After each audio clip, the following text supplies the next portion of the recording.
والسلام علی عبادہ الذین اصطفیٰ اما بعد فاعوذ باللہ من الشیطان الرجیم بسم اللہ الرحمن الرحیم۔ حضرات محترم، آپ حضرات درس سے حدیث سماعت کر رہے ہیں، اور جیسا کہ آپ حضرات کے علم میں ہے، درس حدیث کے اندر میں سیدنا صدیق اکبر رضی اللہ عنہ کی سیرت آپ کے سامنے بیان کر رہا ہوں۔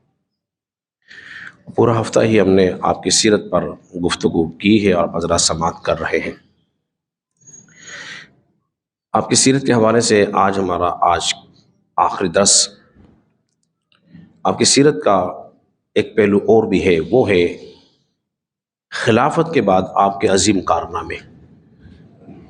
اگر ان کا تذکرہ بھی نہ کیا جائے تو یہ انصاف نہیں ہوگا آپ کی سیرت کے ساتھ بیان کرنے کے اعتبار سے۔ جیسا کہ میں بیان کر چکا ہوں کہ جب سیدنا صدیق اکبر رضی اللہ تعالیٰ عنہ مسلمانوں کے خلیفہ مقرر ہو گئے اور ایک شورا نے آپ کو اپنا امام اور خلیفہ مقرر کر لیا، تو آپ کے لیے سب سے اہم مسئلہ یہ تھا، چند ایک مسائل میں سے، اسی میں سے ایک لشکر جو بھیجا ہوا تھا رسول اللہ صلی اللہ علیہ وسلم نے اسامہ بن زید کو، وہ کا بڑا اہم مسئلہ تھا۔ پھر اس سے بڑھ کر ایک مسئلہ یہ بھی تھا کہ رسول اللہ صلی اللہ علیہ وسلم کی تدفین کہاں ہو۔ جب حضور کا وصال ہو گیا تو صحابہ کی رائے مختلف ہو گئی۔ بعض نے کہا کہ آپ کو مکہ مکرمہ میں آپ کی تدفین ہونی چاہیے، کیونکہ آپ کی ولادت شریف مکے میں ہوئی ہے، آپ کو وہاں تدفین ہونی چاہیے۔ بعض نے رائے یہ پیش کی کہ آپ کو مدینہ منورہ یعنی کہ جنت البقیع میں آپ کی تدفین ہونی چاہیے، ہجرت کے بعد 10 سال آپ نے یہاں گزارے ہیں، اور مزید آپ کے عزیز وقاری وہاں جلوہ گر ہیں، تو لہذا آپ کی تدفین جنت البقیع میں ہونی چاہیے۔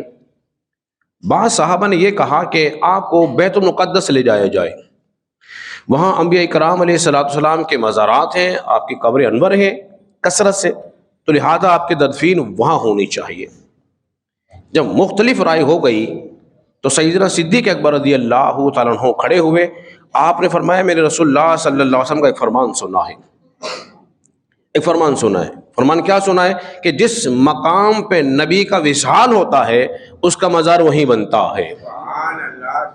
چونکہ حضور کا وصال جو تھا حجرہ عائشہ میں ہوا، تو نبی پاک صلی اللہ علیہ وسلم کا وصال اور مزار مبارک جو ہے وہیں بنا دیا گیا۔ ایک تو یہ اہم مرحلہ تھا۔ دوسرا اہم مرحلہ یہ تھا کہ وہ لشکر جس کا تذکرہ میں نے ابتداءً کیا کہ اسامہ بن زید کو سپہ سالار بنا کر رسول اللہ نے بھیجا تھا رومیوں سے جنگ کرنے کے لیے، اور رومی یہ چاہتے تھے کہ ہم ملک شام پہ قبضہ کر لیں اور ہمارا یہاں تسلط ہو جائے۔ نبی پاک صلی اللہ علیہ وسلم نے اسامہ بن زید کو بھیجا، اور یہ احد پہاڑ کے پیچھے یہ لشکر جو تھا اس نے پڑاؤ ڈالا، جو 3 میل کے فاصلے پر یہ موجود تھا۔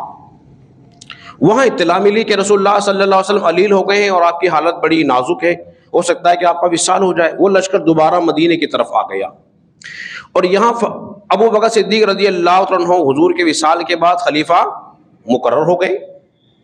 بعض لوگوں نے کہا کہ اس لشکر کو نہیں بھیجنا چاہیے، ابھی حالات اچھے نہیں ہیں۔ ابو بکر صدیق نے مشورہ کیا، حضرت علی نے کہا کہ رسول اللہ کا حکم تھا، اگر اس لشکر کو نہ بھیجا گیا تو رسول اللہ کی مخالفت ہوگی، اور حضور کی مخالفت کرنا یہ مناسب بات نہیں ہے۔ ابو بکر صدیق نے عزم صمیم کر لیا، حالات چاہے کیسے بھی کیوں نہ ہو جائیں، جس لشکر کو رسول اللہ نے آگے کیا تھا میں اس لشکر کو ہمیشہ آگے ہی رکھوں گا، پیچھے انہوں نہیں دوں گا، چاہے حالات کیسے ہو جائیں، چاہے مدینے میں درندے آ جائیں اور مجھے گھسیڑ کے لے جائیں، یعنی کہ اتنے حالات خراب ہونے کے باوجود بھی میں اس لشکر کو پیچھے نہیں کروں گا۔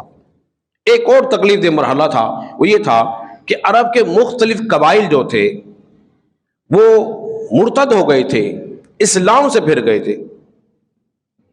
ان کا اسلام سے پھرنا مسلمانوں کے لیے بڑی تکلیف دہ بات تھی۔ پھر کچھ لوگ وہ تھے جنہوں نے زکوٰۃ کا انکار کر دیا تھا، ہم زکوٰۃ نہیں دیں گے۔ ابو بکر صدیق رضی اللہ عنہ نے فرمایا کہ جو زکوٰۃ نہیں دے گا میں اسے جہاد کروں گا، اسے قتال کروں گا، اس سے لڑوں گا۔ فاروق اعظم کہنے لگے ابو بکر صدیق کیا تم نے رسول اللہ کا فرمان نہیں سنا؟ جو ایمان لے آئے اس نے اپنی مال اور جان کو بچا لیا، مال بھی بچا لی اور جان بھی بچا لی، آپ کس طرح لڑیں گے؟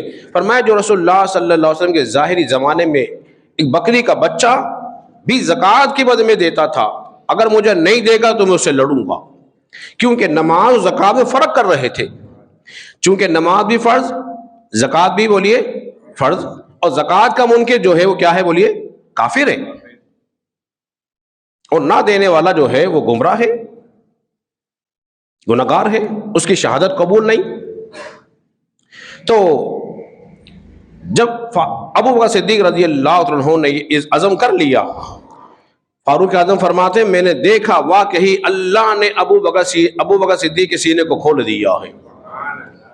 ایک مسئلہ اور ہو گیا تھا، وہ کیا تھا کہ مسلمہ بن کذاب نے دوبارہ سر اٹھا لیا تھا، یہ عزیر کے زمانے میں ہوا تھا، نبوت کا دعویٰ اس نے کیا۔ پاک نے فرمایا قیامت سے پہلے 30 جھوٹے نبوت کے دعویٰ کریں گے۔ کتنے؟ 30 جھوٹے قیامت سے پہلے نبوت کا دعویٰ کریں گے، انہی نبوت کے دعویٰ کرنا چاہیے بھی تھا۔ ایک دن حضور کے بارگاہ میں آیا، کہنے لگا کہ آپ اور ہم آدھے آدھے ہو جاتے ہیں، نبوت میں حصہ آپ کا بھی ہو اور میرا بھی ہو، اس قسم کی خرافات کرنے لگا۔ لیکن جب حضور کا وصال ہو گیا تو اس نے 1,00,000 کا لشکر جمع کر لیا، اور ابو بکر صدیق نے اس کی سر کوبے کے لیے وہی لشکر کو بھیجا۔ خالد بن ولید بھی اس میں تھے، شامل تھے۔ یہ ختم نبوت پہ سب سے پہلے جس نے پیرا دیا تھے، دینے دے والے تھے، وہ ابو بکر صدیق رضی اللہ عنہ ہی تھے، اور بڑی فتوحات کا سلسلہ ہوا پھر اس کے بعد۔ اس بات سے اندازہ لگائیے کہ نبی پاک صلی اللہ علیہ وسلم کو حضرت ابو بکر سے کیسی محبت تھی۔ حضور نے فرمایا مسجد نبوی میں جتنے دروازے ہیں سب کے بند کر دیے جائیں، سوائے ابو بکر صدیق کے دروازے، وہ بند نہیں ہوگا، وہ آج تک بند نہیں ہوا کبھی، ذرا کھلائیے۔ ایک عورت حضور کے بارگاہ میں عرض کیا رسول اللہ صلی اللہ علیہ وسلم اگر میں آپ کی بارگاہ میں آئی کسی کام سے، حضور نے فرمایا جاؤ کسی اور وقت آنا۔ فرمایا اگر میں آؤں اور آپ کو نہ پاؤں، کیا مطلب تھا کہ میں اتنی دور سے چل کر آؤں، آپ غیر حاضر ہوں یا آپ کا وصال ہی ہو جائے، تو پھر میں کس کے پاس جاؤں، کس سے اپنی حاجت طلب کروں، کس سے شرعی رہنمائی حاصل کروں؟ میرے کریم آقا نے فرمایا پھر تم ابو بکر صدیق کے پاس آ جانا۔ آخری بات اپنی گفتگو ختم۔ جب ابو بکر صدیق کا وصال ہو گیا، وصال سے پہلے آپ نے